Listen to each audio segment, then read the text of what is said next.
Hello बच्चों, समाज वाटिका channel में आप सबों का स्वागत है। मैं विमल सर। आज हम एनसीईआरटी बुक कक्षा 7 भूगोल के चैप्टर नंबर 1 का अध्ययन करेंगे। इसके ऊपर के कुछ भाग का अध्ययन हम लोग पिछले वीडियो में कर चुके हैं। आज के वीडियो में हम उससे आगे करेंगे। तो यहाँ पर दिया हुआ है प्राकृतिक पर्यावरण। इससे पहले यहाँ दिया हुआ है पर्यावरण यानी इन्वायरमेंट। शब्द की उत्पत्ति फ्रेंच शब्द इन्वायरमेंट से हुई है, जिसका अर्थ है पड़ोस। आगे देखते हैं यहाँ पर प्राकृतिक पर्यावरण भूमि, जल, वायु, पेड़ पौधे एवं जीव जंतु मिलकर प्राकृतिक पर्यावरण का निर्माण करते हैं या प्राकृतिक पर्यावरण बनाते हैं। स्थलमंडल, जलमंडल, वायुमंडल एवं जयमंडल से आप पहले से ही परिचित होंगे। आइए अब हम इसके संबंध में कुछ और तथ्यों की जानकारी प्राप्त करते हैं। पृथ्वी की ठोस प्रॉपर्टी या ऊपरी परत को स्थलमंडल कहते हैं। यह चट्टानों, खनिजों से बना होता है एवं मिट्टी की पतली परत से ढका होता है। यह पहाड़, पठार, मैदान, घाटी आदि जैसी विभिन्न स्थलाकृतियों वाला विषम धरातल होता है। ये स्थलाकृतियाँ महाद्वीपों के अलावे महासागर की सतह पर भी पाई जाती है। स्थलमंडल वह क्षेत्र है जो हमें वन, कृषि एवं मानव बस्तियों के लिए भूमि, पशुओं को चरने के लिए घास स्थान प्रदान करता है। यह खनिज संपदा का भी स्रोत होता है। तो इसमें स्पष्ट हो गया कि सबसे पहले हम यह देखते हैं कि प्राकृतिक पर्यावरण क्या है। तो इसके बारे में हम लोग पिछले वीडियो में समझ चुके हैं, लेकिन इसमें भी एक बार हम इसको दोहराना चाहेंगे कि प्राकृतिक पर्यावरण वह पर्यावरण है जिसके अंतर्गत प्रकृति निर्मित वस्तुएं सम्मिलित होती है। यानी प्रकृति निर्मित सभी वस्तुएं सम्मिलित रूप से प्राकृतिक वातावरण या प्राकृतिक पर्यावरण का निर्माण करते हैं, जिसमें हम लोग देख चुके हैं कि जो प्राकृतिक जो घटक है वे मुख्य रूप से जलमंडल, वायुमंडल, स्थलमंडल और जयमंडल को मिलाकर बनाया जाता है। तो हम सबके बारे में बारी बारी से स्पष्ट करते हैं। जलमंडल किसे कहते हैं, स्थलमंडल क्या होता है, वायुमंडल, जयमंडल। तो स्थलमंडल के बारे में हम लोग स्पष्ट हो चुके हैं कि स्थलमंडल क्या है।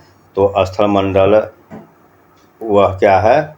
स्थलमंडल पृथ्वी की ठोस प्रॉपर्टी या ऊपरी परत है। और कहा जाए कि स्थलमंडल किसे कहते हैं, तो हमें लिखना है पृथ्वी की ठोस प्रॉपर्टी या कठोर ऊपरी परत को स्थलमंडल कहते हैं।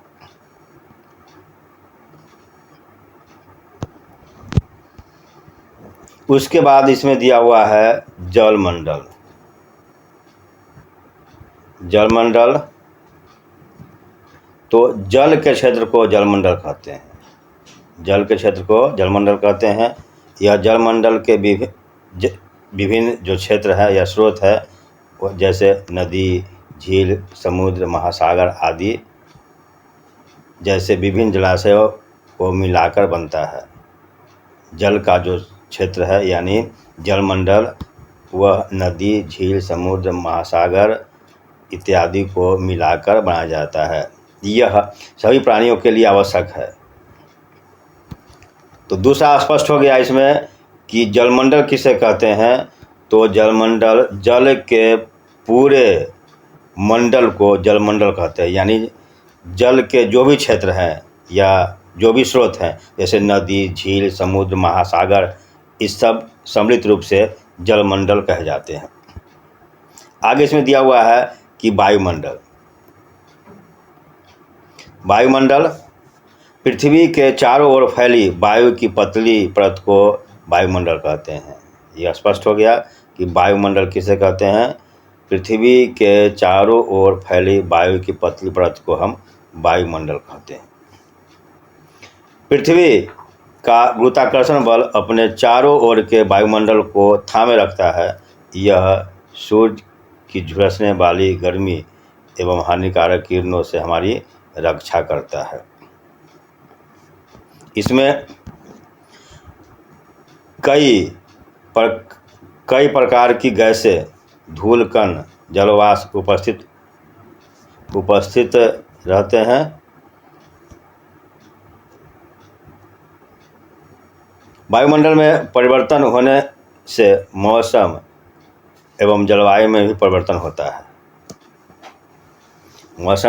वायुमंडल में परिवर्तन होने से मौसम एवं जलवायु में भी परिवर्तन होता है। पादप एवं जीव जंतु मिलकर जैवमंडल या सजीव संसार का निर्माण करते हैं।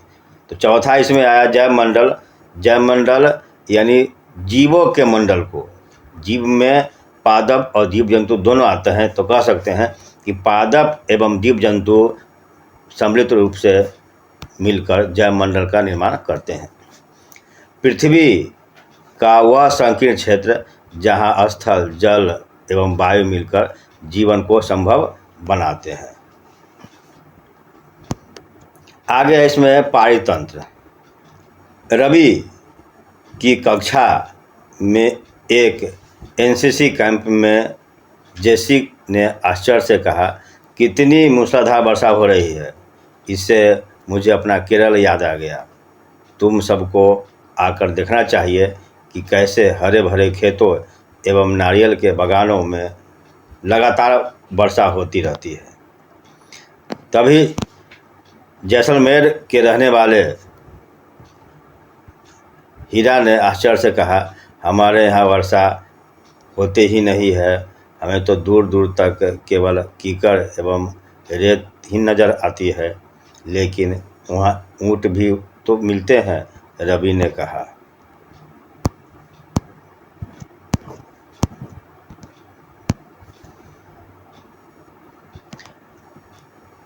हीरा ने कहा, ऊँट तो मिलते ही हैं, जब तुम हमारे रेगिस्तान आओगे तो तुम्हें सांप, छिपकली एवं अन्य कीट भी देखने को मिलेंगे।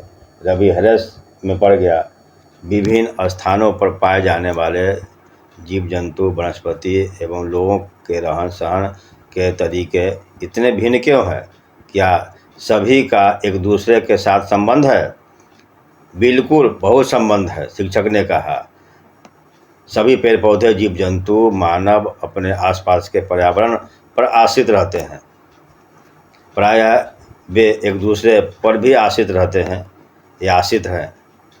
जीवधारियों का आपसी एवं अपने आसपास के पर्यावरण के बीच का संबंध ही पारितंत्र का निर्माण करता है। अधिक वर्षा वाले वन, घास स्थल, रेगिस्तान, पर्वत, झील, नदी, महासागर एवं छोटे से ताल का भी एक पारितंत्र होता है। क्या आपको लगता है जिस पार्क में रवि एवं उनके मित्र खेलते थे वह भी एक पारितंत्र था या पारितंत्र बनाता था? आगे इसमें दिया हुआ है मानवीय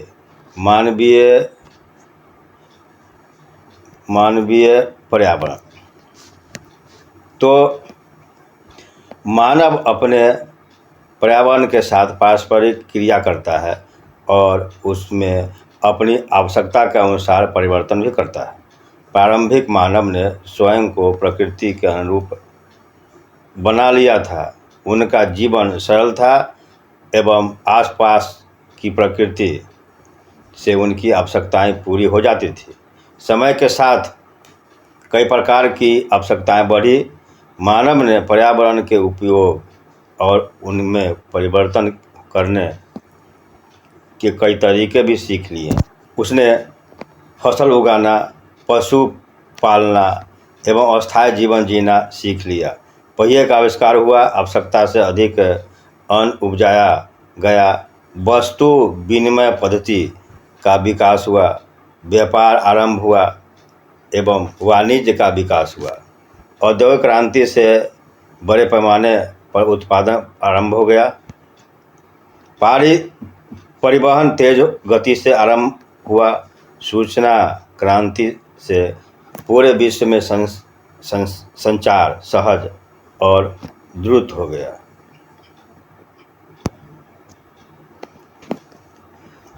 क्या आप जानते हैं कि आप गर्मी में रसीली तरबूज एवं सर्दी में भुनी हुई मूंगफली खाना क्यों पसंद करते हैं? प्राकृतिक एवं मानवीय वातावरण के बीच सही संतुलन होना आवश्यक है। मानव को पर्यावरण के साथ समरसता से रहने एवं उनका उपयोग सीखना चाहिए। रवि की कक्षा में मिजोरम की एक लड़की है नूरी, वह अक्सर अपने स्थान की हरियाली की बात करती रहती है। खेल का मैदान नष्ट होने के कारण रवि की उदासी देखकर नूरी ने उसे आने वाली छुट्टियों में अपने घर मिजोरम आने को कहा। रवि के शिक्षक ने सभी बच्चों से कहा, छुट्टियों में वे जिन स्थानों पर जाएंगे वहाँ के भूदृश्य, घरों एवं लोगों के क्रियाकलापों का चित्र बनाकर लाएंगे।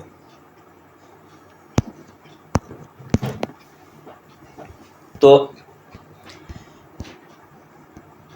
इसके अलावा इसमें कुछ बॉक्स में दिया हुआ है जिसे हम और स्पष्ट करेंगे कि अपने आसपास के स्थल को, अपने आसपास के स्थल को देखिए और आपके पड़ोस में भूमि का उपयोग किस किस प्रकार हो रहा है उसकी सूची बनाइए।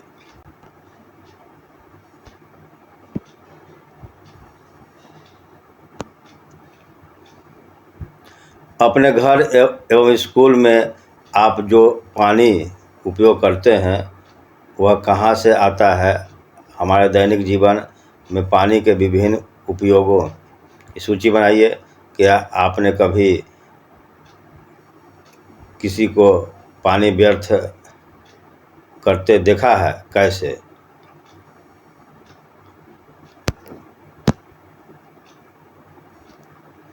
स्कूल जाते समय आसमान को देखें, ध्यान दें कि दिन कैसा है, वर्षा हो रही है, आसमान में बादल है, तेज धूप है या कोहरा है।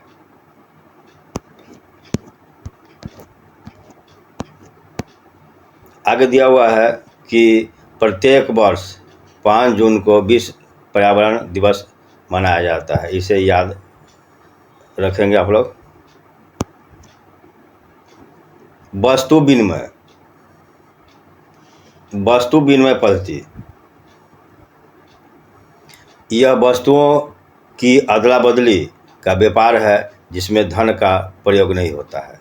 यानी बिना धन का प्रयोग किए हुए वस्तुओं की अदला बदली पद्धति को हम वस्तु विनिमय पद्धति कहते हैं।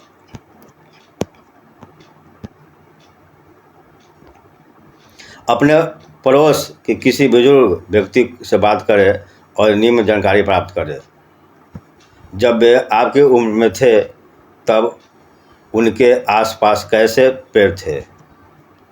उस समय घर के अंदर खेले जाने वाले खेल, उस समय उनका पसंदीदा फल, गर्मी में सर्दी का मौसम वे कैसे बिताते थे? प्राप्त जानकारी को दीवार या बुलेटिन बोर्ड पर प्रदर्शित करें।